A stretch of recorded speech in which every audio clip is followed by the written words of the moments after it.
Hello, and welcome to today's seminar, which is the second in our series on extreme urbanism, a view on Afghanistan. Today's topics center around traditional architecture and urbanism in Afghanistan. I'm Chelsea Farrell, the Assistant Director of the Lakshmi Mittal and Family South Asia Institute at Harvard University. The mission of the Institute is to engage through interdisciplinary research to advance and deepen the understanding of critical issues relevant to South Asia and its relationship with the world. Before we get started, we have a couple of housekeeping items for today. During the question and answer session, you can submit questions directly to the moderator via the Q&A function on Zoom. There will be a short survey automatically sent to you at the end of the session. We would ask that you kindly fill this out. Finally, today's session will be recorded. Without further ado, I'd like to introduce the moderator of today's panel, Dr. Charlotte Malterre-Barthes. Charlotte is an architect, scholar, and assistant professor of urban design at the Harvard Graduate School of Design. She holds a PhD from ETH Zurich on the effects of the political economy of food on the built environment, case study Egypt. Charlotte's teaching and research interests are related to how struggling communities can gain greater access to resources, the mainstream economy, better governance, and ecological and social justice. She co-authored Housing Cairo and Cairo Desert Cities by Ruby Press in Berlin. She is a founding member of the Parity Group, a grassroots association committed to improving gender equality in architecture. Dr. Malterre-Barthes, thank you so much for being with us today.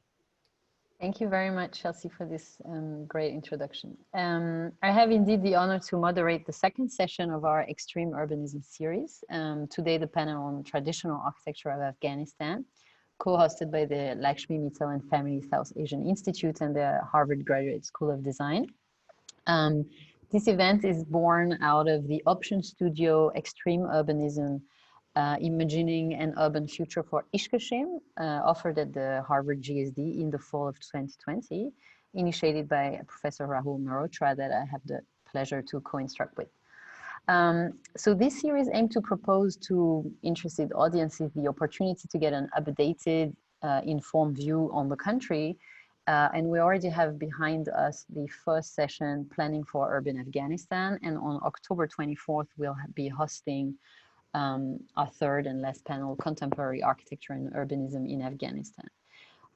Before jumping at the heart of the matter and introducing our speakers, we would like to thank, of course, the Lakshmi Mittal and Family Southeast Asia Institute and its fantastic team, Mina, Salman, and Chelsea. Thank you very much.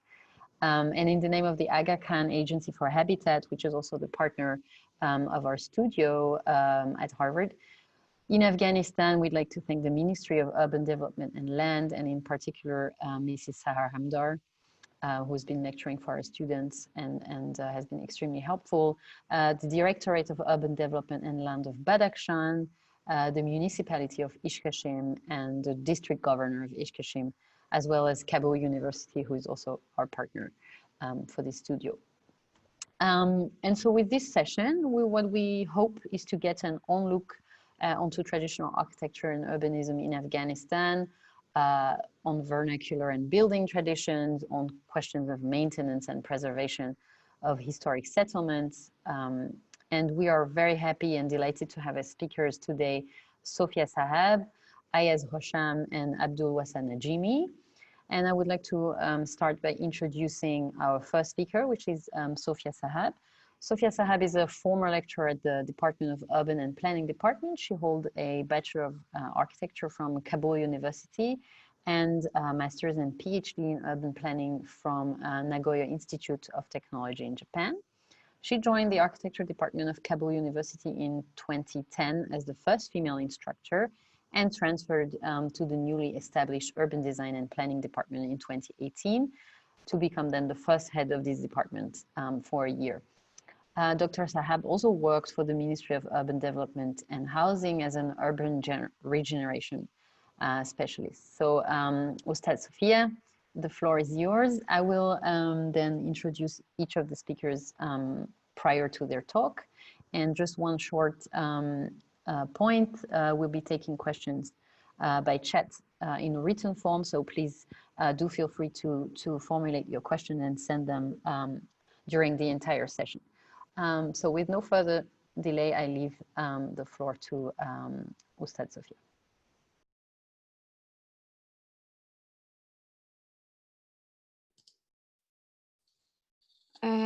Thank you very much for the nice introduction.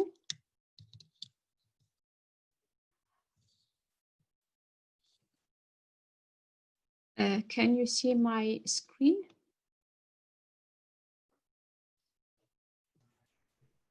Yes, looking good. Yes.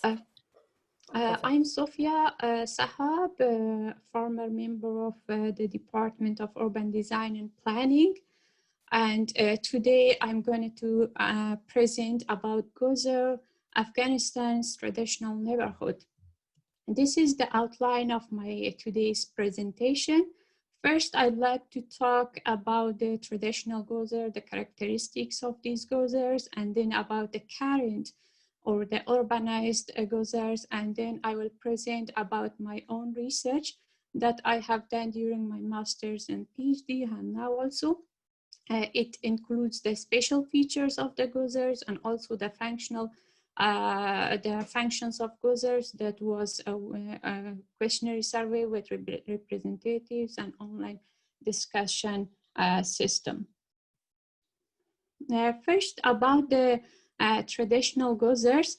The term Gozar literally means the pass or passage. Gozar is centuries-old traditional neighborhoods found in Kabul city and other cities of Afghanistan. And unfortunately, we do not have much literature about the Gozars.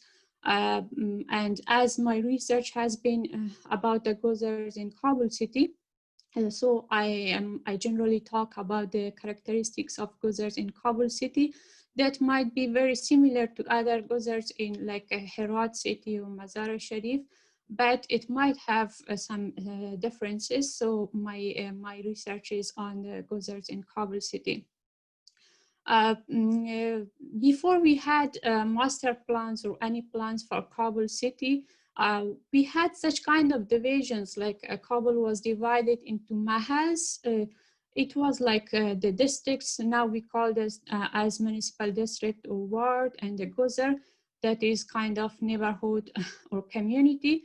And that was also called as mahala. Mahala is also called as neighborhoods in neighboring countries like Iran, Uzbekistan, and Turkey.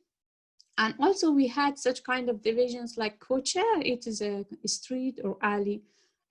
It doesn't mean here that these divisions, one division were the main division or the other is the subdivision, because we don't have literature on these things. But Gozar and mahal sometimes used interchangeably, and Gozar and kocha also used interchangeably. So we had such kind of divisions in Kabul city, but we do not have much information or literature about it. The main characteristics of these Gozar were they had or they were led by a representative or wakil. We usually call them as wakil, and they were they included or was organized around a religious building or mosque. And they also included a school. This religious building was also kind of a school and included retail shops and market. And they also included spaces for the community. And the one thing that was very strong in these Gozars were the social ties among its residents and the Gozar representative. That these social ties brought up mutual aid, social and physical order in them. The thing that was more common in these Gozars were the common guilt among the residents in the Gozar.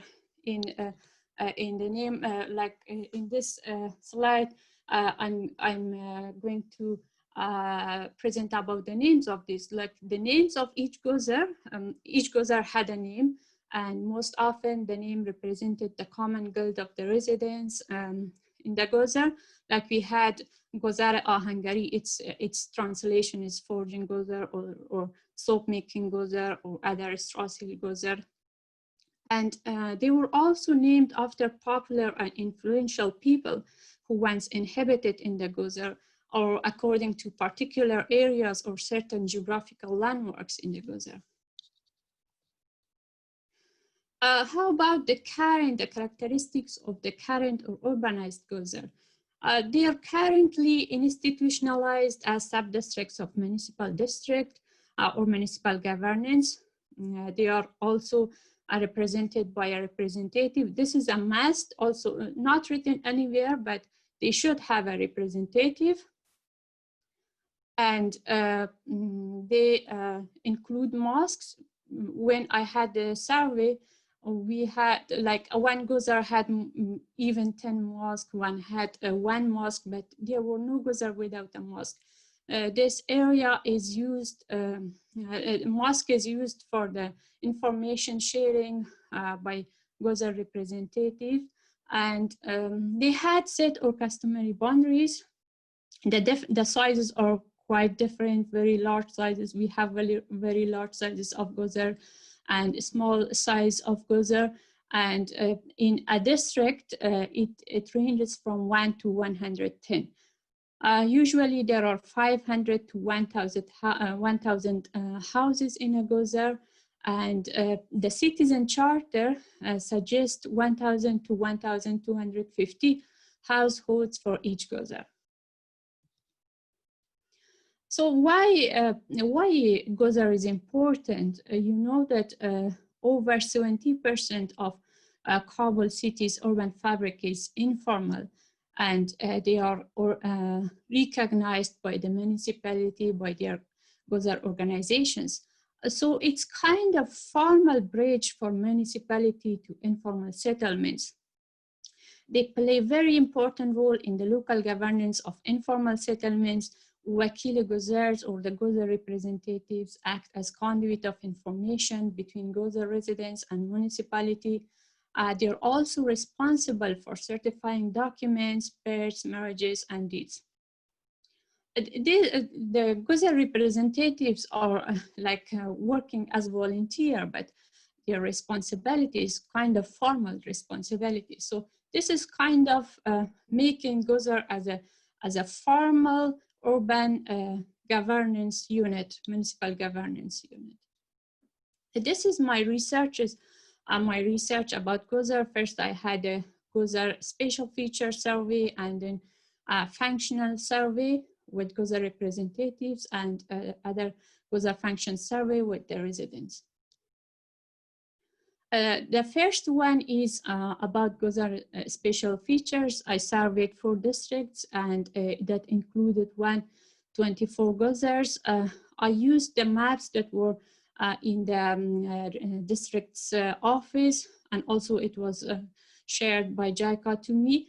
And I draw those Gozar boundaries in the aerial maps and measure the area and the number of houses in the Gozars. And this is the summary of those findings. We can see that we have very large Gozars in terms of area and number of housing units or population, and very small ones too. So the Gozar size is not like formalized to 500 or 600 houses. It's the range is very large.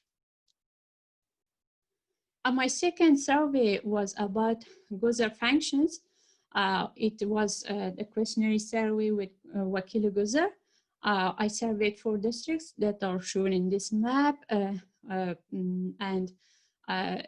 82 Gozars. These 4 districts had 124 Gozars, but we had questionnaire survey to 82 Gozar representatives. The main contents of this questionnaire survey was aerial characteristics, neighborhood functions, and activeness of Gozars. These are the photos of that questionnaire during my questionnaire survey. As you can see that all Wakile-Gozars were male. We didn't have any female representative. Now I think we have 1 or 2 female representatives too, but on that time there were no female representative. And most of the age of the most Wakile-Gozars were higher than 50. The literacy was also not very high. Like we had illiterate Wakils also, and the Wakil's duration of being as a representative were even more than 20 years, and the younger ones were the son of those Wakils that had passed away, and their son had become the Wakile-Gozar. So this was the functions that I surveyed, and this shows the results that which functions, according to the Gozar representatives, work well in the Gozars and which functions does not work well. And here we can see that some functions like traditional events, holding recreational activities, or these things does not work very well or not work anymore in the Gozars, but some functions like the governance functions work quite well in the Gozars. And also we had these aerial characteristics of Gozars and activeness of Gozars. And for seeing whether these are related to each other, I did some statistical tests, and this is a short summary of those tests that neighborhood functions were not affected by the population size or the Gozar establishment period, but it was related to the settlement type. And Gozars with formal settlements had better functions, these functions written here. And so this indicates that a formalization or spatial arrangements is likely to enhance neighborhood functions of Gozars. This is my third survey. Here I did it this year from May 12 to May 29. We used an online discussion system that is called Collegory, with the collaboration of Kabul municipality and also Nagoya Institute of Technology. We covered all the districts of Kabul city, and we asked the residents or Wakile-Gozars and everyone to participate. We had 800 participants, and as our system was facilitated by AI and operated by AI, the AI itself classified the opinions into issues, ideas, merits, and demerits. And I don't like to discuss a lot about this. It's not published yet, and my time is also, I think, over. But we had 3 themes in this survey. Gozar general functions. We asked the residents to talk about what functions generally Gozars now have, and what were the working well functions, and what are solutions to not working well functions. So this was kind of like we wanted to know the Gozar functions from the residents' point of view, because we had them from the representatives' point of view. But also we wanted to enhance the neighborhood social functions of Gozars by soft methods of participation. This is a user interface of our online discussion system, and that was all. At the end, I'd like to say that as a conclusion, that we should consider Gozars as a very important social, socially or physical neighborhoods or governance units. And we should consider in each plan, whether it's a master plan or detailed plan or any other plan of Kabul city. So thank you very much. This was my presentation. Thank you, Ustad Sofia, for your presentation. And as I mentioned earlier, we will be taking the questions by chat. So if you have any question for Sofia Sahab on her presentation, or more generally, please do that. So I would now like to introduce our second speaker, Ayaz Hosham. Ayaz Hosham is a lecturer at the Department of Architecture and Design in Kabul Engineering faculty. Before completing his master's from Hiroshima University in 2019, he worked as an assistant architect for the Aga Khan Trust for Culture.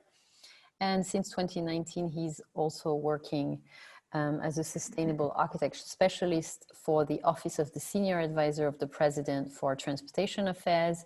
And he's a practicing architect who recently established his studio in Kabul, a studio called Nokta, which means point in Farsi.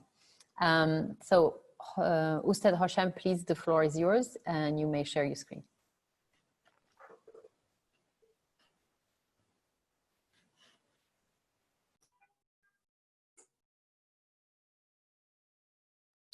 Thank you very much, Professor Charlotte. I would like to start my presentation.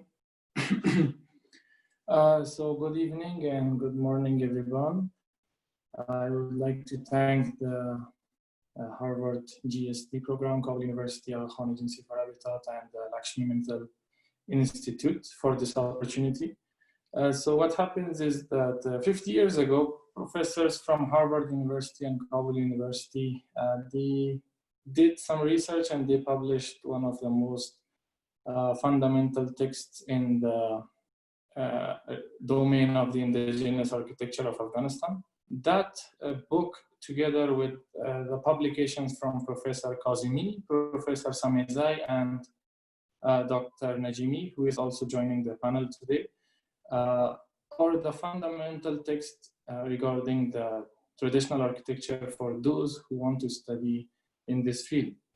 After that, there were some articles published, but not a major study. So on the other hand, what's happening now around the globe is the issue of global warming, climate change, and the role of the built environment in this man-made catastrophe. So, and a lot of studies are going on in the vernacular architecture, and they are looking at the vernacular architecture. They are looking at the vernacular architecture to find passive technologies and then to introduce that into the contemporary architecture and to in order to reduce the energy consumption. So what we did was to add another layer to the study that was carried out 50 years ago, and to study one of these houses, which is the Kabul courtyard houses, and to find out the passive and low energy heating and cooling techniques, and to introduce it for the contemporary architects to have a sense of regional character, and also to reduce the energy consumption when they are designing the buildings. So today I will talk about the environmental sustainability in the vernacular architecture, and also I will talk about the courtyard houses of Kabul and my research in Hiroshima University. So Afghanistan has witnessed a lot of empires, actually. We have experienced expansion and contraction at the same time. We have hosted several dynasties, civilizations, or empires, and sometimes we have nurtured these empires. So for example, we can start by Alexander, the Kushani Empire, who were Buddhist, and then the Ghaznavid, who were Muslim, and the capital was in Ghazni. And then we were also not safe from the Mongols. The Genghis Khan army invaded our country and destroyed most of the cities. And after that, we experienced the Timurid period, and Herat was the center of that flourishing civilization at that time. And this was followed by the rivalry between the Mughals and Safavid, who were controlling the eastern and western parts of the country. So after that, from the power vacuum, there was another empire called the Durrani Empire, whose the emperor was Ahmad Shah Durrani, who established the modern day Afghanistan. So and it wasn't the modern day Afghanistan, actually. It was when the Afghanistan name was given to the country, and the empire was from Isfahan to Delhi, and it was the biggest in the history for the Afghans. So, and the current borders of the country were somehow finalized during King Abdurrahman Khan, and then you know the history. The British came, and then the Soviets, and now we are also facing a major change. So what the point that I want to make in here is that we have experienced a diverse empires. So the diverse empires have left diverse ethnicities in the country. So what we come up in here is that these are the ethnic groups in Afghanistan. I haven't mentioned the names. It's a very sensitive case still in Afghanistan, and it is considered one of the reasons of instability in the country. But for architects, I think it is one of the positive points to be noted in the country, because diverse ethnicities create diverse type of living and then diverse buildings. So one of the major influencers of the buildings and houses in Afghanistan and in this region is the ethnicities. On top of that, we have the geography and the climate. So the geography changes, actually the altitude changes from the 7,000 meters to 200 meters above sea level in one region. And this has resulted in a very diverse type of climate. So overall, the climate is arid and dry, but we have different alterations. For example, in the northeast part of the country, we have severely cold climate, and only nomadic people live there, and the others cannot survive. And in the southwest part of the country, we have desert climate, but the deserts are inhabitable. So what happened is that the cities developed along the rivers in strategic locations and also in plain fields. For instance, you can see Kabul city, Kandahar city, and Herat city, and Balkh. If you see the geography, they were all located in plain fields. One of the effects of this type of geography was that the mountainous areas are not cultivatable, so they can be only used by the nomads or the shepherds.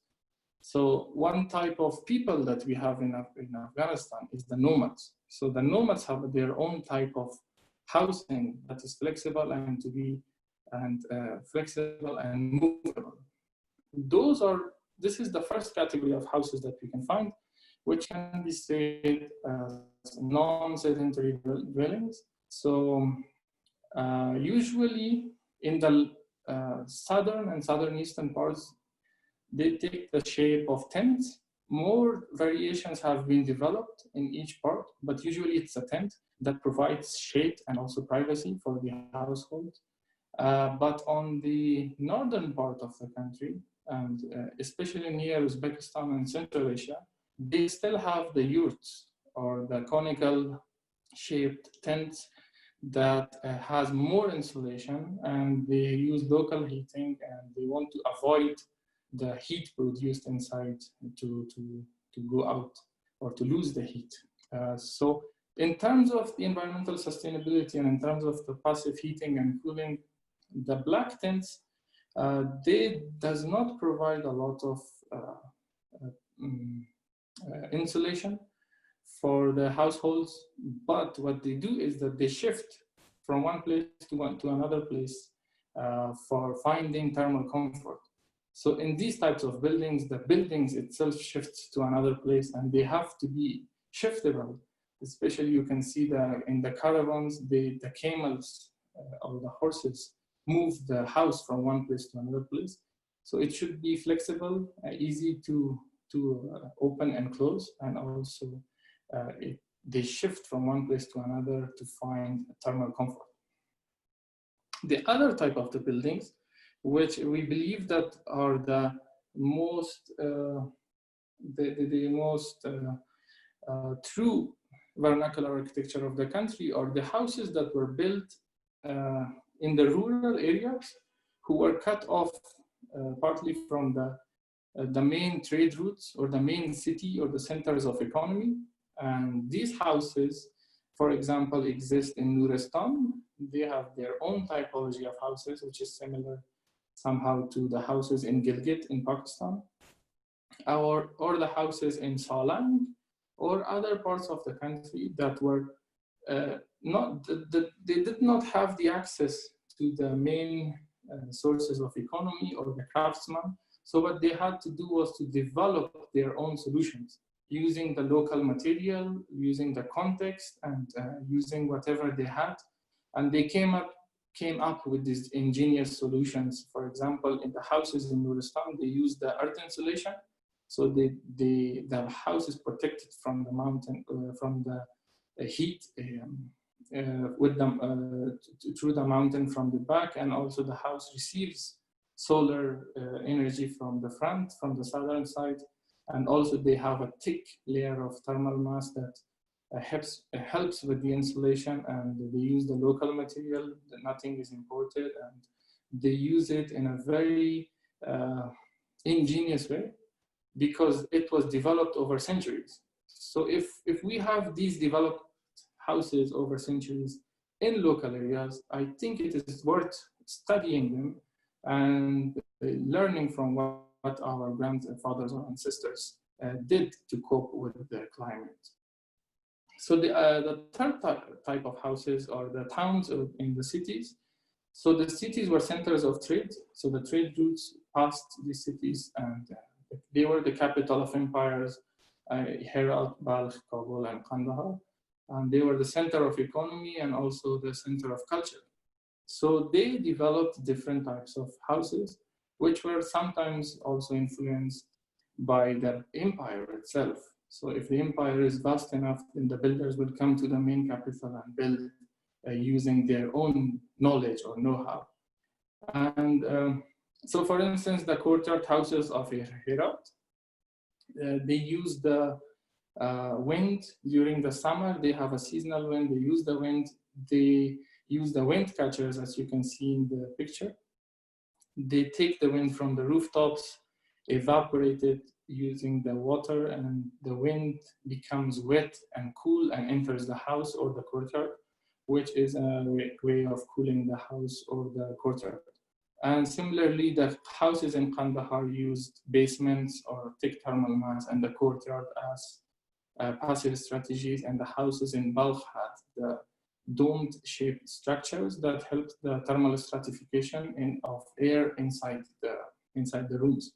And similarly, in the houses, courtyard houses of Kabul, we were interested to study these houses because, first of all, they were on the verge of extinction, and they were being destroyed. And secondly, we wanted to study them because they are the unique type of houses in the region.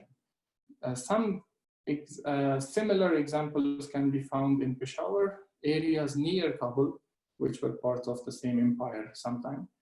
But no studies has been carried out on these houses, especially on the passive heating and cooling techniques. So the houses are located in Kabul. The red dot shows the house, the location of the city. The graph shows the air temperature and relative humidity comparison of Kabul and Hiroshima, just to show you how the air is dry and the winter is cold and dry. And on the other hand, Hiroshima is humid and hot, to give you a sense of the climate.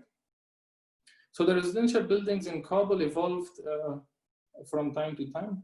The courtyard houses were used during the Mughals and also the Duranid Empire. And then it was the independence came, and then we had the colonial style houses. We had the villa inside the perimeter. And then after that, during the modernization, we had the European style of houses, which was more in a grid city, in a grid shape or a grid layout in the city.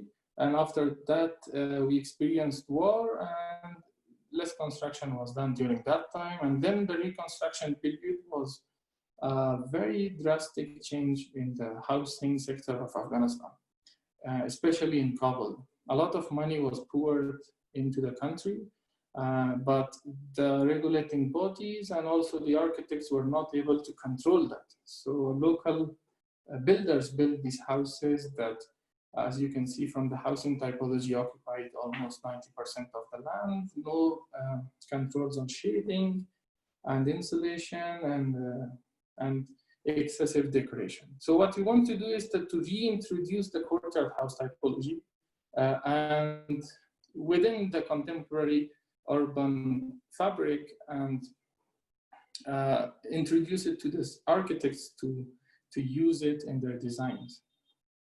So these are the previous literature. As I said, the courtyard houses have been studied before. They have been also studied in Kabul, but this is the first in-depth research on their thermal environment. So we carried the field study in a neighborhood of Kabul called Murad Khani. We chose 5 houses. We had a lot of limitations. We couldn't exceed the number of houses for this research. The houses now function as a technical institute for an NGO. So these are the alley views and also the courtyard views and indoor view of the houses.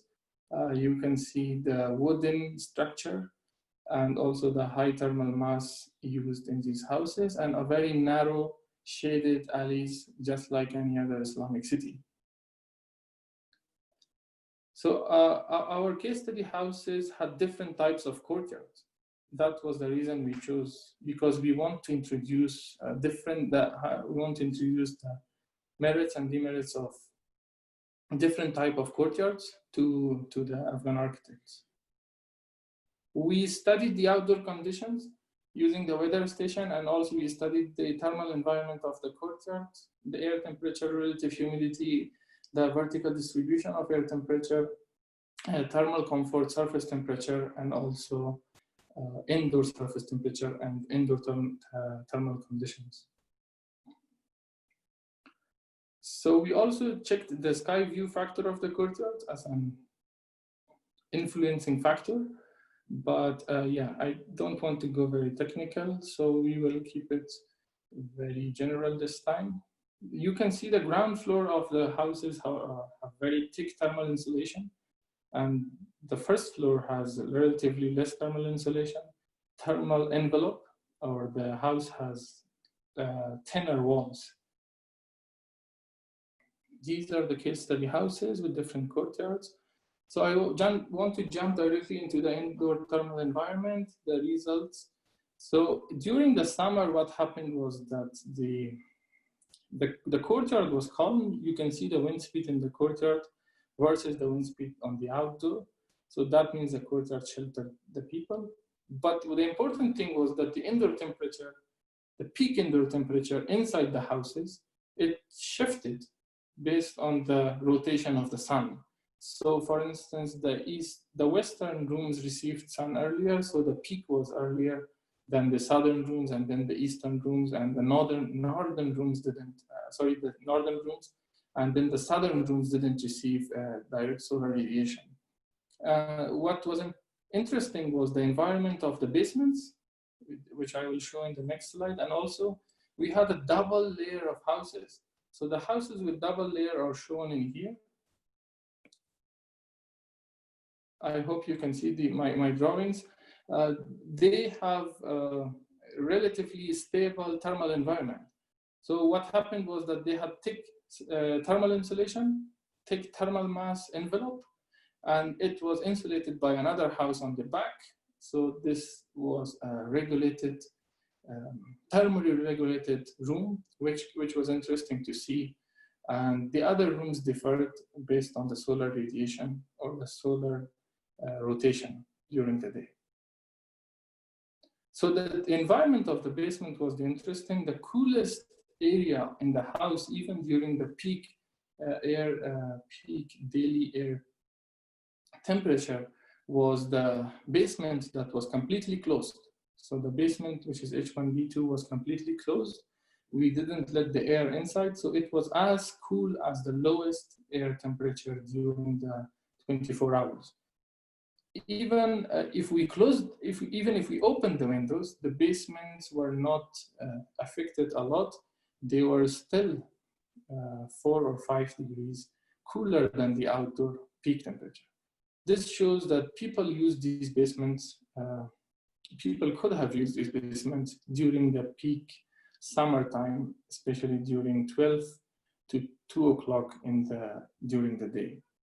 Another thing was the use of night ventilation and also the closed conditions.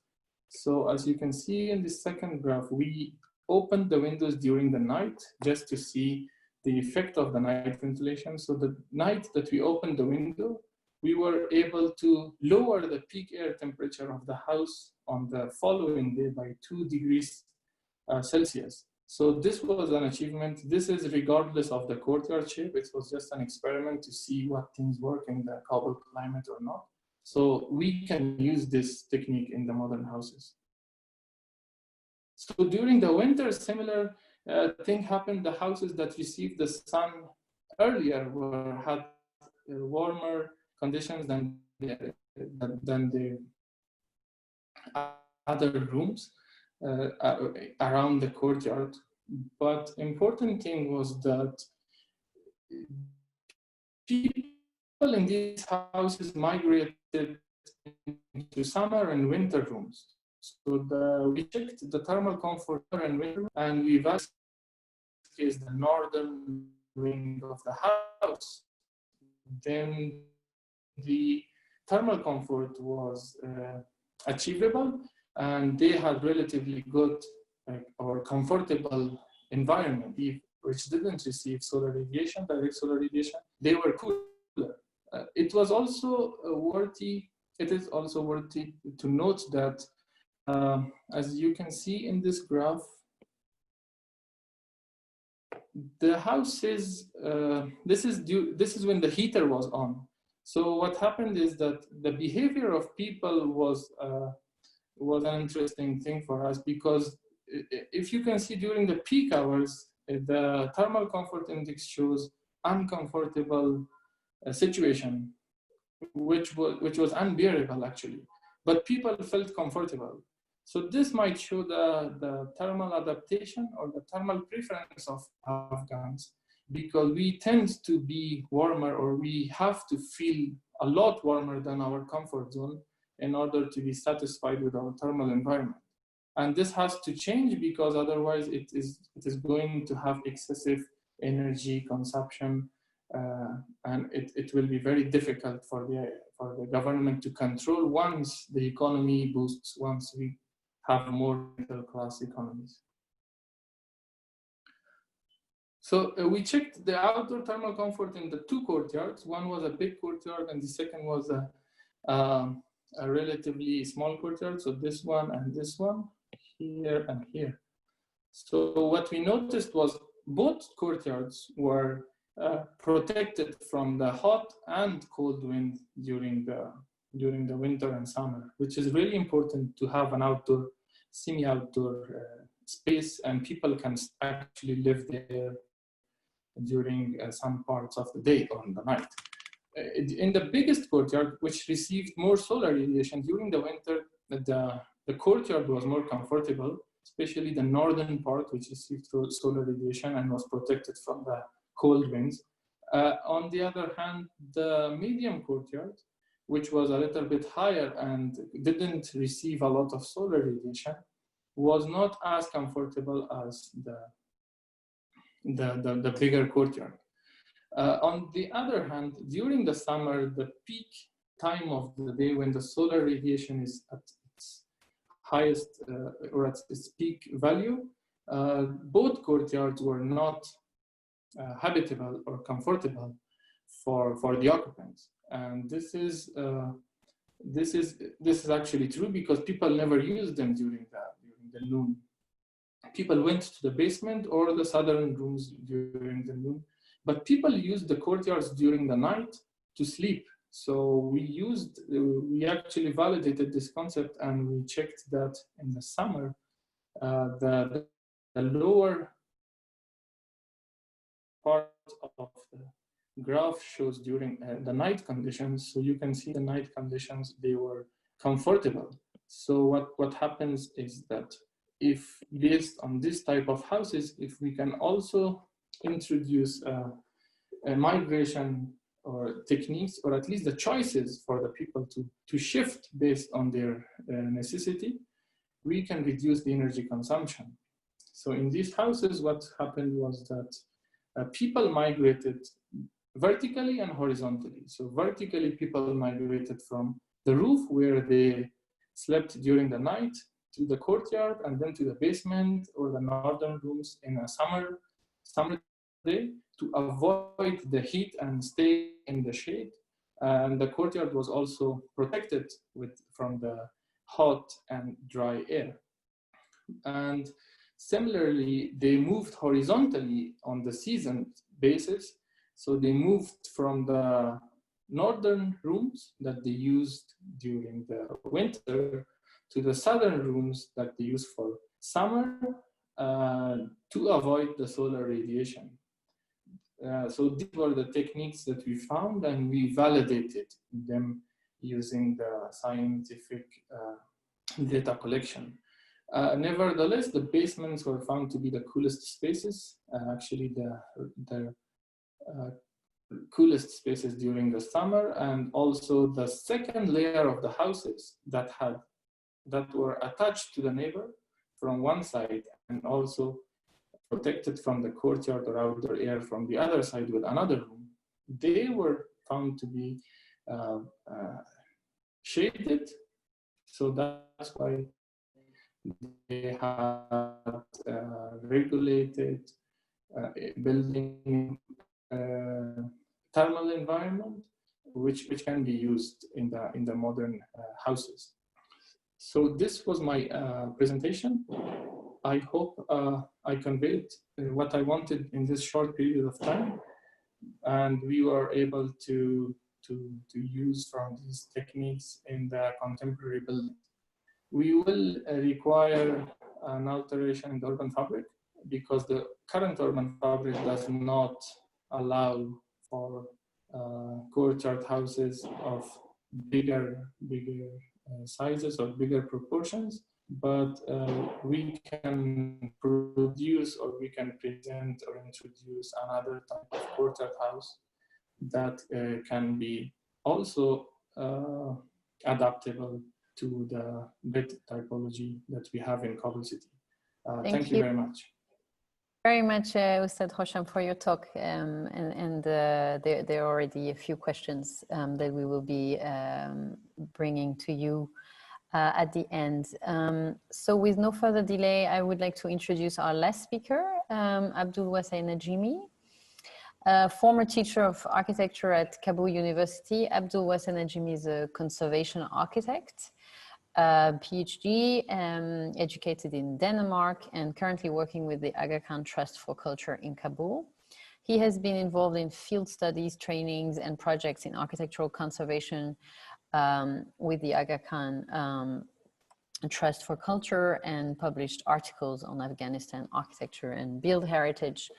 And he's also the author of a book that was mentioned earlier, Herat, the Islamic City, a study in urban conservation, and the co-author of the book, The Ghurid Portal of the Friday Mosque of Herat. So please, Ustad Najimi, thank you very much for accepting the invitation to join, and you may start your presentation. Thank you very much for the invitation, and I try to share my screen.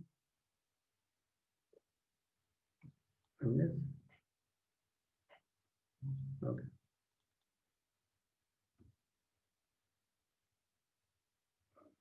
What up?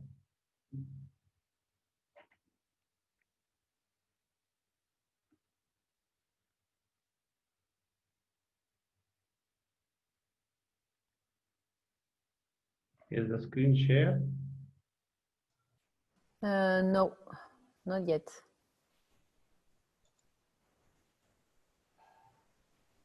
Okay, I have my IT specialist beside me, so he will solve this problem. No worries.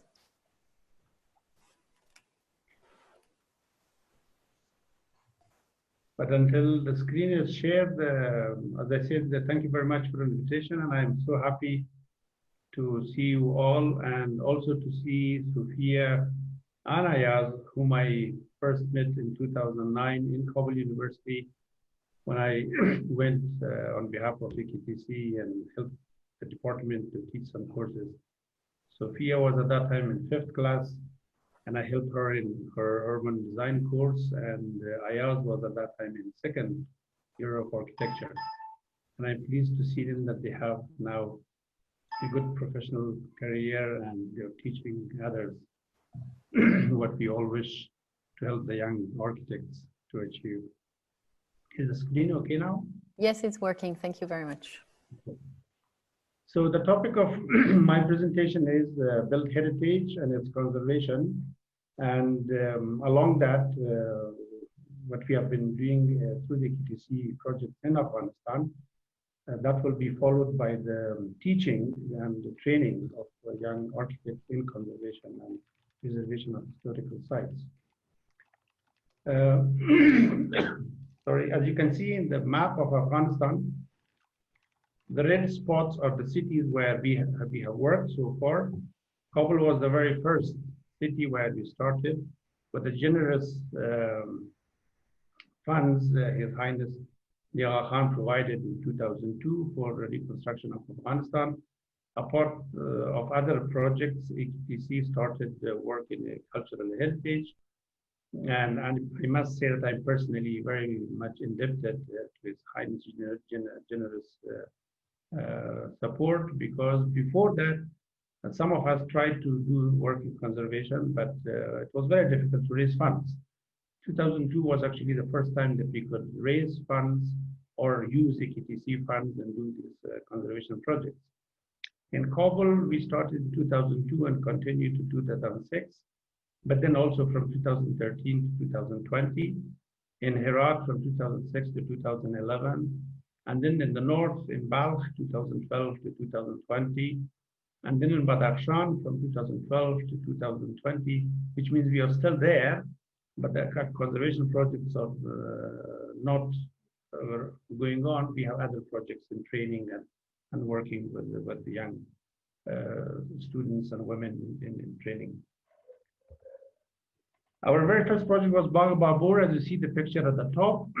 It is a Mughal garden established in the Timurid period in 15th century, but then became more famous by Babur, who was the founder of Mughal dynasty, because he himself wrote in his Baburnama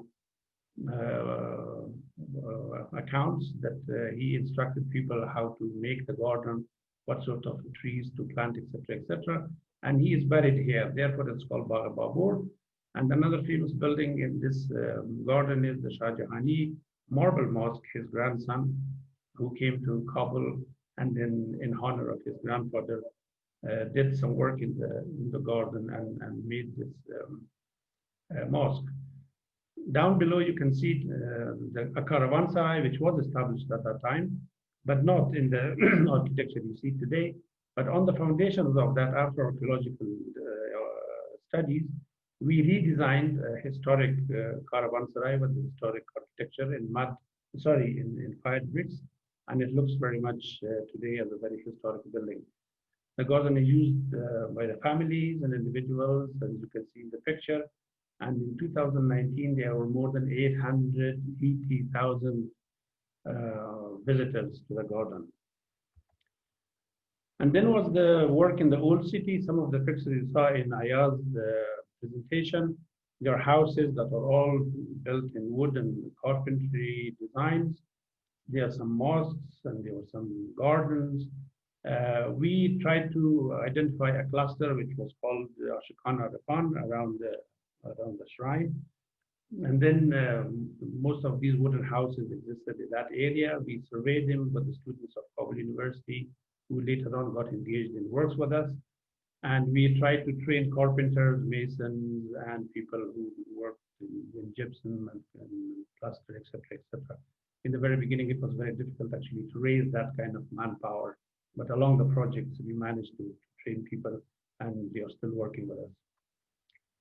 Another very challenging project in Kabul was the restoration of the dome of King Timur Shah, who brought the capital from Kandahar to Kabul, and therefore he is famous as an architect of Kabul. The dome was damaged by a shell during the British-Afghan War in 1836, and it remained damaged for a while. Not as big hole as you can see here, because this is what we took away for repair. But anyway, it was not in a good shape, and the water was leaking. So we had to open it, and it was an engineering challenge actually. But we learned a lot through the work. And as you can see, at that time we didn't even have scaffolding, so we used bamboo and different type of wood to work very traditionally. Now it's a public garden in the center of the city, and it's used by people. And we usually take students there to learn about brick architecture and sophisticated dome constructions, etc. And also we did some gardens. In the beginning, we did some gardens in the urban area. It's actually the very first modern city park established in 1959 and 1960s. Unfortunately, after we rehabilitated the garden, it was closed. It was kept closed by the government, and the public is not allowed to use it because the municipality has an office to one side, and the palace has its existence to another side. So they considered it as a security threat. So people are not visiting it. After these heavy three projects in Kabul, we moved to Herat, and there we worked on courtyard houses in one of the districts. You saw some similar pictures in Ayaz's presentation earlier. A lot of complicated carpentry, brickwork, and as you can see, the houses of courtyard. They have ponds and pools inside their courtyard for cooling, as he mentioned, in summer. And then was the covered cisterns in the two low pictures below. You can see there are huge cisterns. Water are stored for use of the public. And the citadel was also a huge project that was done more or less until 2011. Another very interesting project in the bulk was the restoration of Nugobat Mosque, a mosque from 9th century. Has very good intricate gypsum design work, much similar to Samarra constructions in Iraq. And University from Florence was also involved in some studies, and together with the experts of EKTC, the project has been restored, and the surrounding area has been turned into a nice public landscape for the use of local people. In the same area was a Timurid building from 15th century, and the mosque part of this building was destroyed for whatever reason, and the dome was damaged. So the dome was repaired, the tiles were all rehabilitated, and then the mosque part was also rebuilt in the traditional architecture for the use of the community and the people. The restoration project we had in Badakhshan, the only project I have photos from, was the shrine of Nasser Khosrau, a famous Ismaili scholar who is in Yamgan village, and has a very intricate carpentry work, and its ceiling is all in carpentry and have verses of Quran written on it by hand. So it was stabilized, and the carpentry was all cleaned and oiled, and the roof was protected and all plastered with mud. Unfortunately, after the project moved, a group of Taliban moved to the area, and reportedly, we have no picture, but reportedly they damaged some small part of the carpentry. Then we received the funds for restoring and request actually from the government to restore one of the historic brick building of the Ministry of Foreign Affairs. And at the top two pictures, you can see the two different elevations of the palace. They call it Store Palace. Originally, it was palace for one of the princes in late 19th century, but then turned to the Ministry of Foreign Affairs, and then now it's restored, and below you see the picture of the more so-called restored building with the new port or canopy for the drive-in area. Similarly, the garden of Chilsutun, which is another building actually from the early times. Sorry, the garden was from a very ancient times, and there was a pavilion in it. But in the 18th century, it was turned, early 19th century, it was turned into a palace. And in 20th century, it was turned into a state, the guest house, where the presidents and prime ministers of different countries visiting Afghanistan were actually staying here. It was badly damaged during the war of Kabul, and it needed to be restored. So with the funds from the German government, we had the chance to restore the whole garden into a very nice public garden, and the palace itself. And now it's used by the public, and in 2019 it had 700,000 visitors.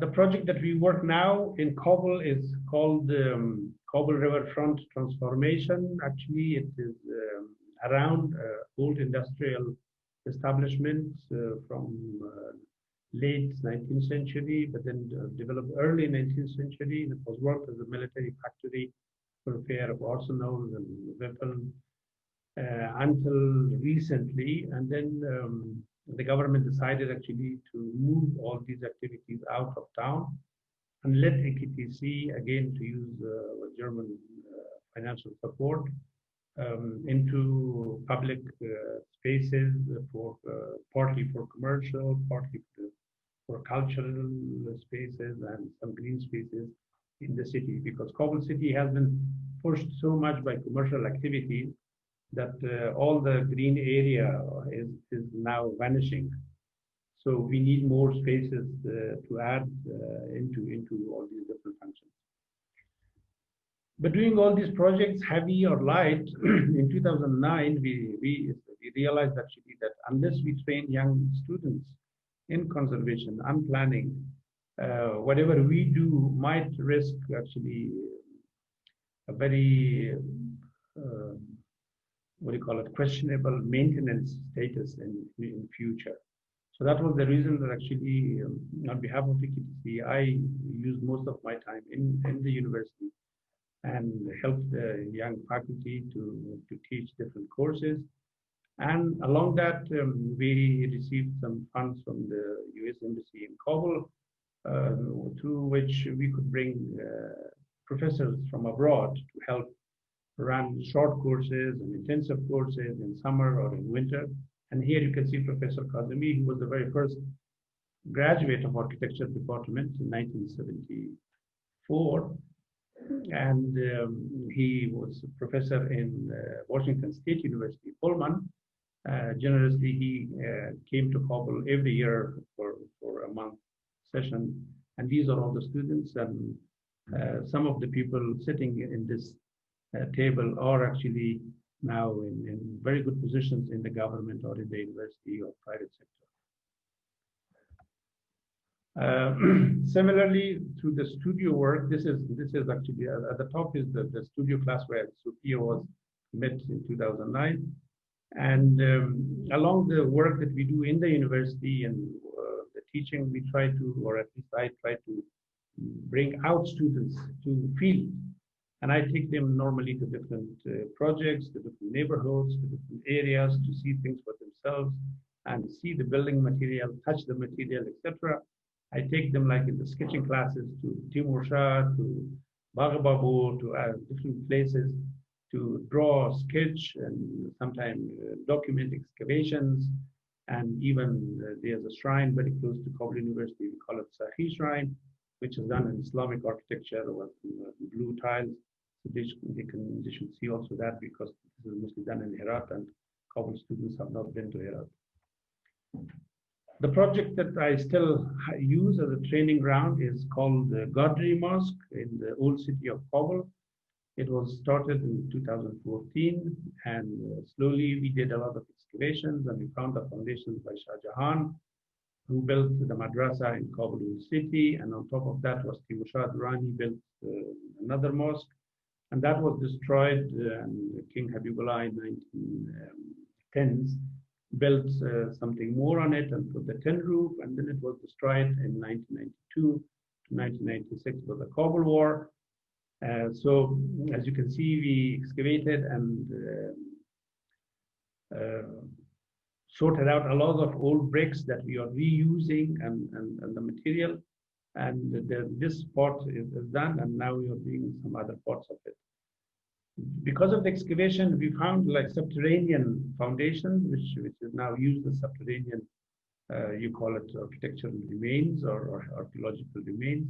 And usually I take students there, they come from different universities, but mostly Kabul University, Kabul Polytechnic University, to learn about conservation and excavation, and also people from archaeological departments.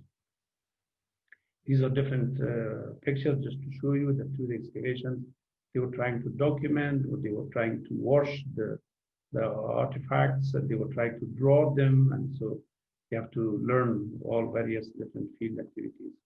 And some of the examples of what they found and how they drew, etc. And also this is the places, some building mausoleum, sorry, brickwork mausoleums, and some granary storages that are still under work. And students of Kabul Polytechnic and Kabul University, some of the students are Professor Ayaz's construction course students. We took them out to see the building material and the spaces and the type of constructions for themselves. And also when EKTC was exhibiting different or sponsoring different exhibitions of architectural photographs from history or by photographers, we normally bring students to see that for themselves, as well as explain to them, because as I mentioned, actually after those initial research work that was done in 1970s on the vernacular architecture and some history of Afghanistan, after that actually either the teacher was not here or people immigrated out, so the university's level of education got damaged and teacher was not available. And we tried actually to restore all that as much as we restore the buildings. We tried to help the department to restore its capacity and its level of quality education. And all through this, we learned some lessons, and the lessons that I have listed out here is that conservation needs funds and skilled professionals, building archaeologists, architects, planners. But there's a need for a very good coordination between the government and the departmental sectors, as well as the universities.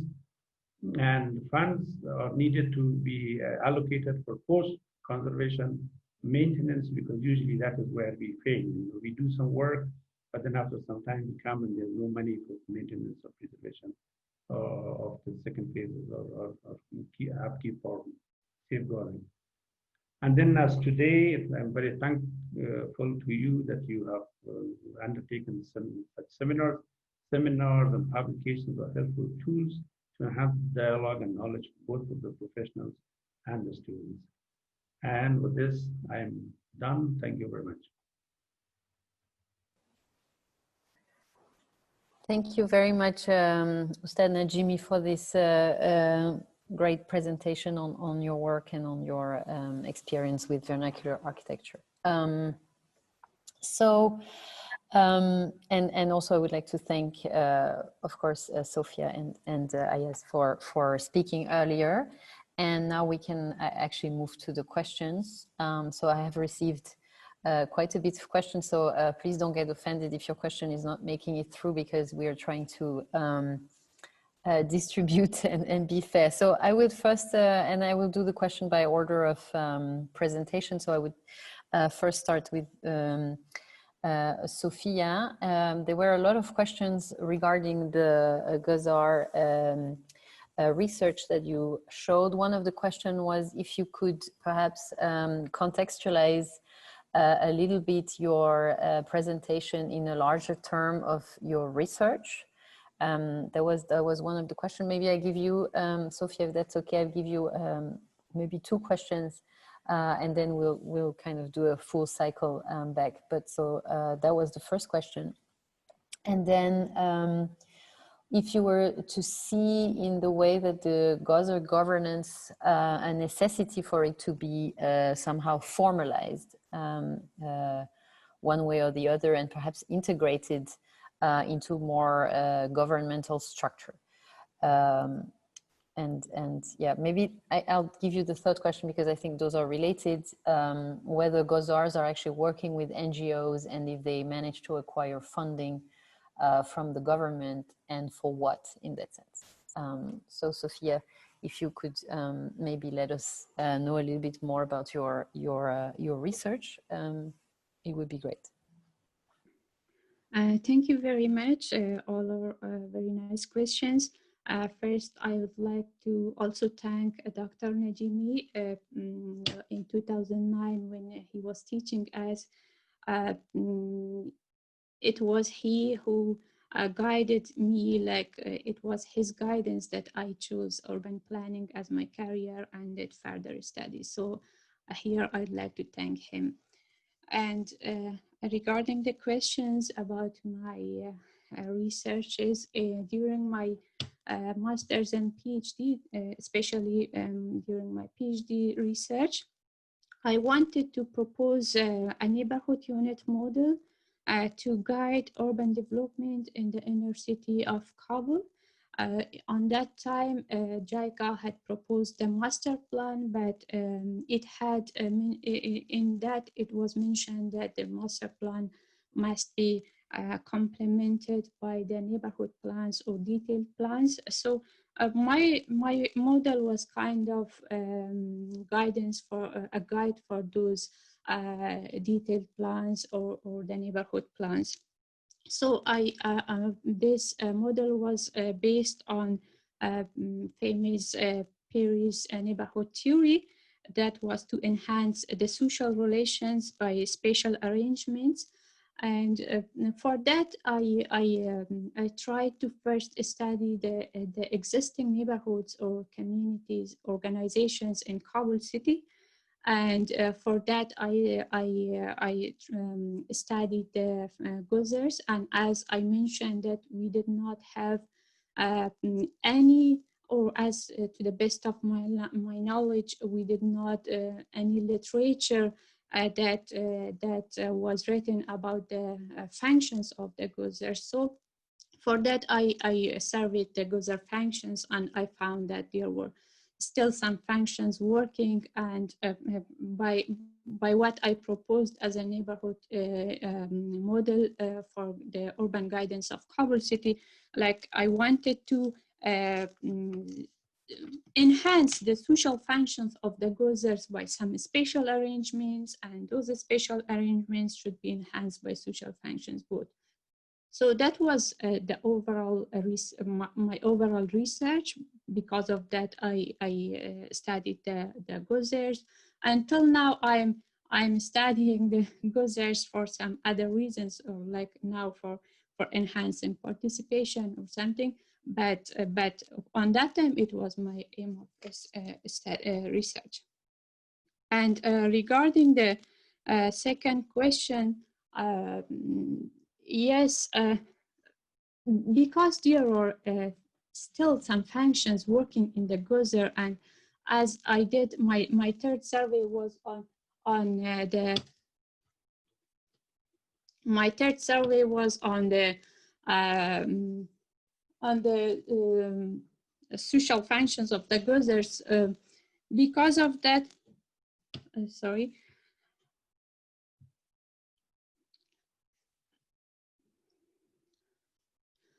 Okay, sorry. Formalization is, I think, very necessary because we have neighborhood function is still working. And as I said, we have over 70% of Kabul's urban fabric as informal settlements, and these Gozars act as a kind of formal bridge for the urban governance of Kabul city. So it's a kind of, I think if we enhance these functions through some special arrangements, that will be nice. And if we formalize them, and if you want to formalize the neighborhood, the informal settlements, that we should use the current functions of the Gozars. And regarding the third question, When I went for the survey in 2013, JICA and UN Habitat was working with the Gozars. They were as we have some large Gozars and small Gozars, they were dividing these Gozars into CDCs. Now I don't remember, the CDC is like community development something, it was smaller neighborhoods, and then they were giving some funding, and partial of the fund were from the residents themselves, and partially it was funded by JICA and UN Habitat, and they were working on the physical aspects, like how to repair or how to have some problems solved through those funds. But now I'm not sure whether they are funded by Kabul municipality or any other organizations. But yes, we had such kind of fundings through UN Habitat and JICA. Thank you very much, Sofia, for your answer and explaining more your work and your research. I think this is very helpful and very interesting for us also to have this as an example of governance, which is something that we are looking at as well. So I will go to Ustad Hosham and ask him. There are a few questions. Some of them are actually very close to each other and of course triggered by your comments when you were discussing the way that these vernacular architecture is possibly something that we should look at, in fact, for modern solutions. So I think that there are a few questions, and I will basically merge them because I think they very much ask the same and have the same concern, which is the fact that there are places where vernacular buildings and architecture continues to evolve, and there are other places where vernacular architecture is quite static and actually doesn't change much. So the question is, how does Afghani vernacular architecture respond to modernization? So first, to modern influence. So in a way, if it's able to accommodate change, and then how does it also respond to forces of modernization, probably more in a negative sense. So I think there are maybe two sides of the same question. How is Afghan vernacular architecture able to adjust? And on the other hand, what could we, let's say, what could we learn? What could you see as something that would be potentially transferable in contemporary architecture, which is something we'll be also discussing next session.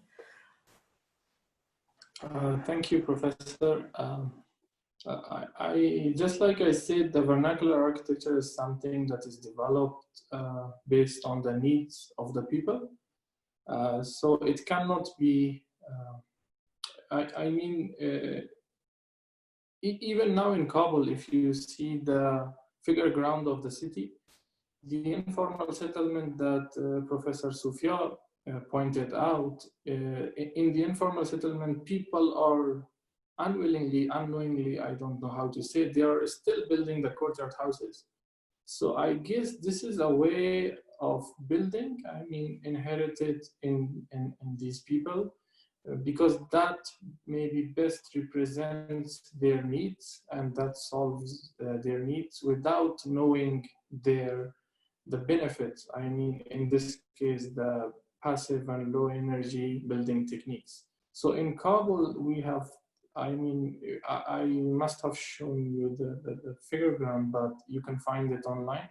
So in the formal areas, people are building following the great urban fabric. But when you go to the informal areas, far from the old city of Kabul where the courtyard houses are, the informal expansion or the informal settlements follows the courtyard houses. So first I wanted to say this because this is probably something that the indigenous way of building or something without. On the other hand, unfortunately, Dr.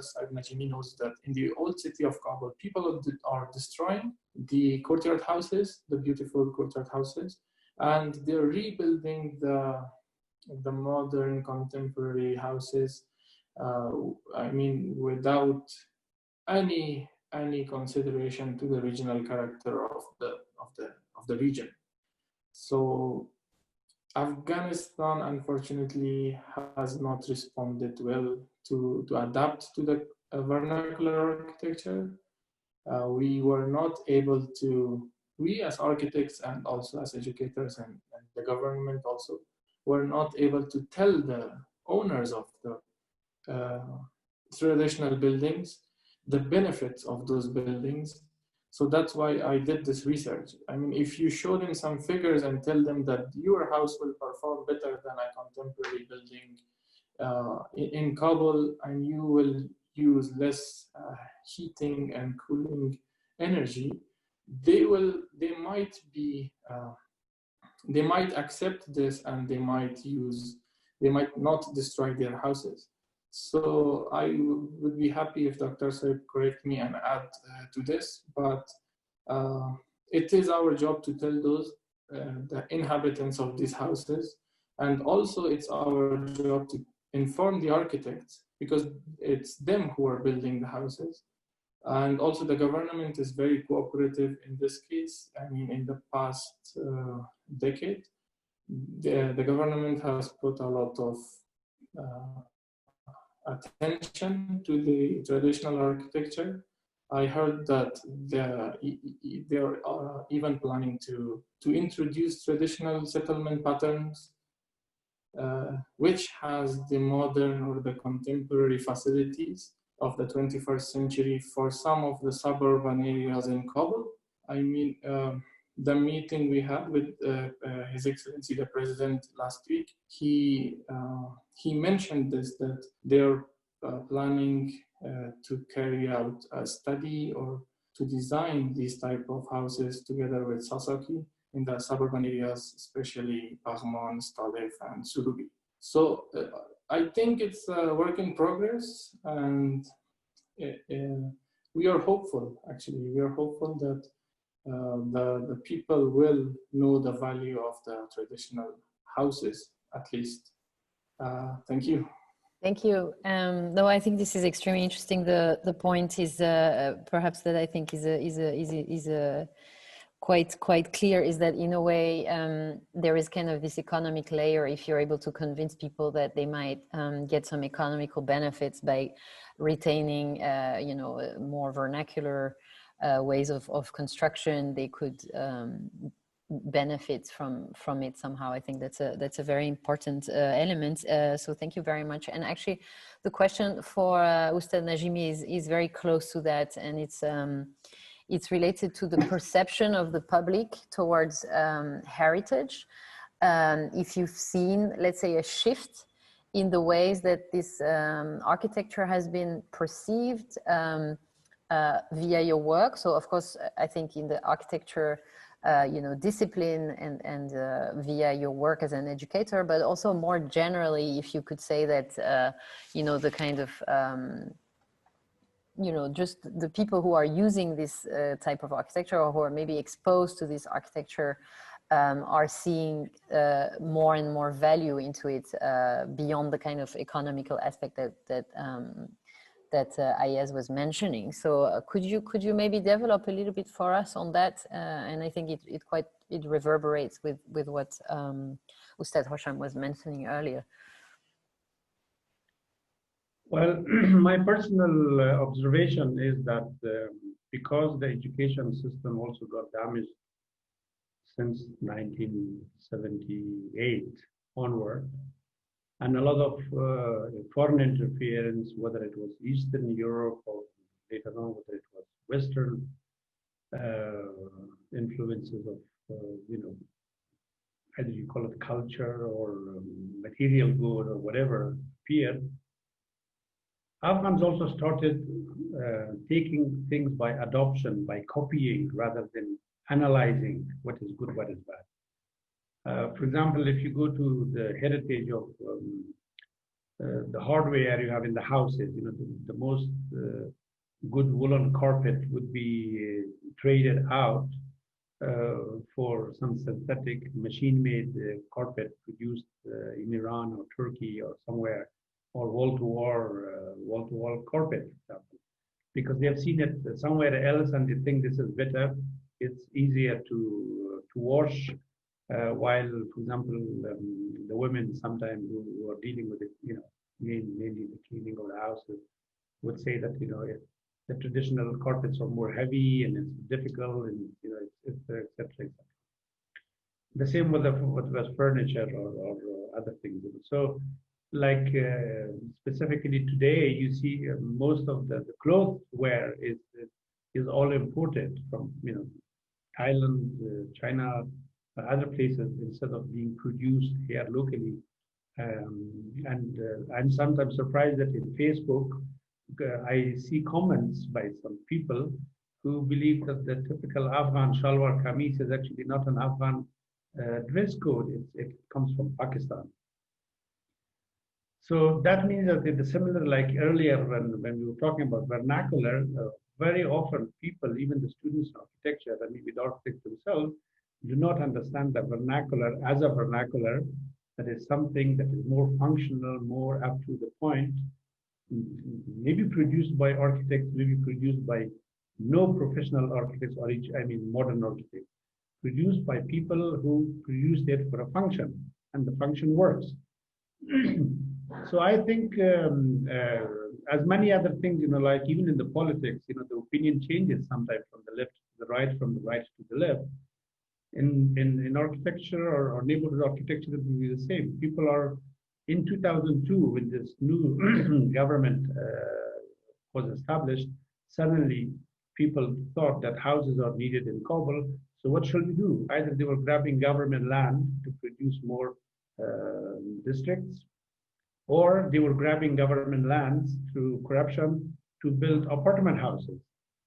And people rushed to buy these apartment houses very expensively. And now they are selling them actually half price, because they can see that they are not warm in winter, they are hot in summer, and sometimes the lift, the ascensor is not working because there's no electricity. And, so, and for children, it's tough to be in the 7th or 6th floor and have no access to playground. While, as Ayaz say, that traditionally people build houses 1-story or 2-story with some courtyard or spaces, so that you can immediately walk out of a closed space to an open space. Because in Afghanistan, we have 9 to 10 months seasonal weather where that you enjoy to be outdoor rather than indoor. It might only be the winter 2 months that you like to be indoor because of the severe cold outside. But even then, because we always have sun and we enjoy sun, so people try to be outside, even in cold temperature, because you can sit to a sunny side of a wall and be warm. So that these kind of things, but I think the mistake is of the planners or the policymakers and the architects who cannot understand these things, or they just copy from books or magazines, or nowadays even from internet. And you will be surprised that they are downloading ready-made AutoCAD files of apartments built in Canada or Europe or something, and they have no correction of orientation in Kabul. We have flats that receive no sun at all during 12 months of the year. And then we have, for example, flats that are always exposed to sun, southern side, and you wish to have a room that was to the north side and cold. So all these mistakes that, for example, were identified through the studies in the 1970s are not studied today by these people. So this is why also Ayaz is stressing actually the studies of vernacular architecture, and I'm also trying to emphasize it through what we are conserving and preserving and understanding all these things through that. Thank you for this very complete answer. I mean, I think this is I would say this is almost a kind of universal question. There are a lot of places where how do you manage to explain or to kind of let's say raise awareness on the value of heritage. I think that this is a kind of a constant battle, and even in places that are more let's say used to deal with heritage. I'm thinking about Egypt, which has seen recently a kind of a backlash on the way that it's been dealing with heritage, for instance, after being, kind of the best student in terms of heritage for a long time. You've seen maybe if you've followed a bit the destruction of necropolis parts of the city, and also kind of a general neglect in terms of the kind of care that this type of ancient structures would require, and that is very much linked to also governmental decisions. I mean, in this case, you can see that the planning, transportation planners just cut through ancient fabric, and there's very little care for these things. But you mentioned that somehow also there is governmental interest. So maybe one last question, and this could be discussed by the three of you, I guess. But would you see in the future a kind of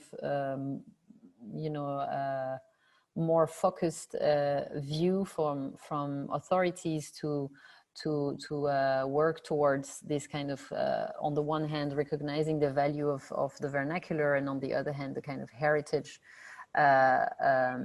aspect. And in a way, I think that this could be also paired to what Sofia has been looking at, and how governments could use existing governance system informally, if they wish, if you wish to even make that percolate at the level of like the people who are not even in the studies, but just to make them aware of that. So this is a question a little bit for the three of you. I'm aware that we're bleeding a little bit over time, but maybe we can use that to conclude. Abdul, maybe you would like to give us thoughts about that, just some general thoughts. If you think, what would you envision for the future of heritage in Afghanistan? Unless we have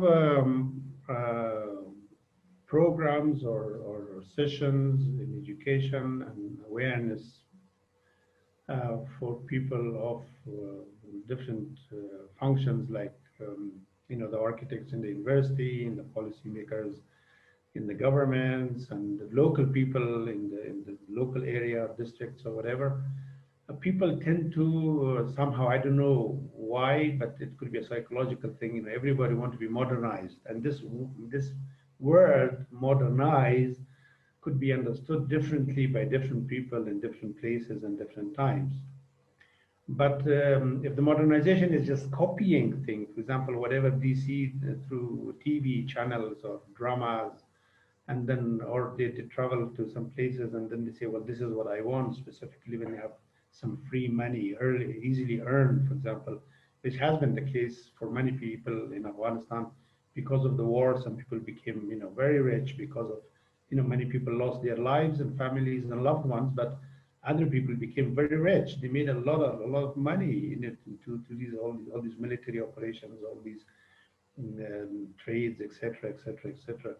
So they don't know how to spend their money. Now they want to make a name, and that, they want to have something modern, something nobody has, something very big, very, high class. And like somebody said that recently, somebody was telling me that a certain person has imported all his fixtures for his bathroom from Dubai, for example. I mean, you can buy them in Kabul, made in Pakistan, made in Iran, or made in somewhere. You don't need to import them from Paris or Japan or somewhere, but some people do that. So I think this is why I stress mostly, and which is also actually on the line of what His Highness the Aga Khan has always been saying, that education is a must, and that is what I'm usually dwelling on. That we have to do more training, more education, more awareness raising, and through work we should show to people, because they have to see it by their eyes before they adopt it. Thank you, Abdul. Ayaz, would you like to maybe compliment a little bit, or also tell us your take on this, and perhaps more specifically on the vernacular architecture question, and how you can see the kind of future own look into this question. Thank you, Professor. Thank you, Dr. Saib. I think that more than before, now the government is aware of the value of the tradition and the traditional architecture and culture. But the pace that they are building, I mean, the speed the government is building right now is not being, I mean, we are not able to catch them. The speed is very fast, especially, for instance, the government built, I mean, they are planning to build 200 mosques around the country. So you can imagine a mosque in Kandahar in a very desert climate, and a mosque in Badakhshan, and another one in Bamyan inside the mountains. But there is a typical plan for all the mosques around the country, and if there is any changes, the changes is only in the form and structure or the foundations of the mosque to fit the site. So what I think, first of all, we should be hopeful for the peace, and after that we can think about these things. So after that, I think I am hopeful that we can push the government to develop, I mean, regional or at least zonal architecture typologies for different climatic zones of the country, and those guidelines can be used by the architects in those areas to build, I mean, or to use for building at least regional buildings. I mean, by regional buildings, I also focus on the regional character of the building, not only the fact that it should perform well under the local climate and it should use local material. So first of all, the government wants to do that. But yeah, I think as the Kabul University, we have to find a way to propose this to the government, this idea. But meanwhile, it takes a lot of time. I mean, it's not a sudden solution to the problems that we face right now. We have to do a lot of research, just like I did in Kabul courtyard houses, to deepen our knowledge of what's happening. And then slowly, we have to provide guidelines for the builders, architects, and also municipalities to follow them and to at least produce buildings that fit to the local site, local climate, and local culture. We can use the regional lessons in this case.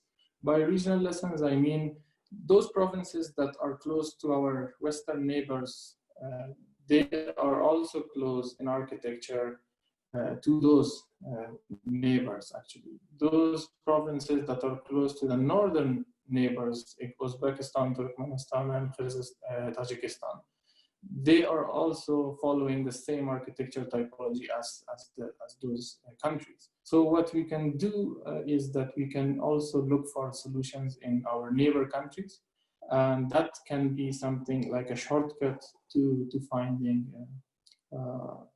how to say, regional guidelines for future buildings in Afghanistan. Thank you.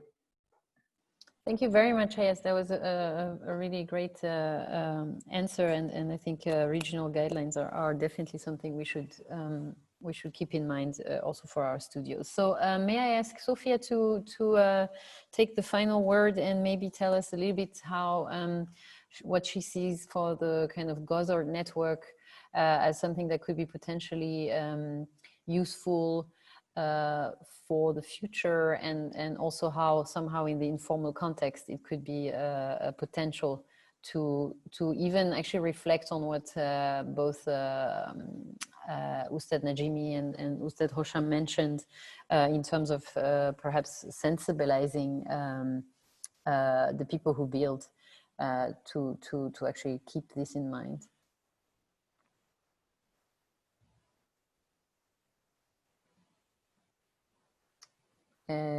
Sofia, are you still here?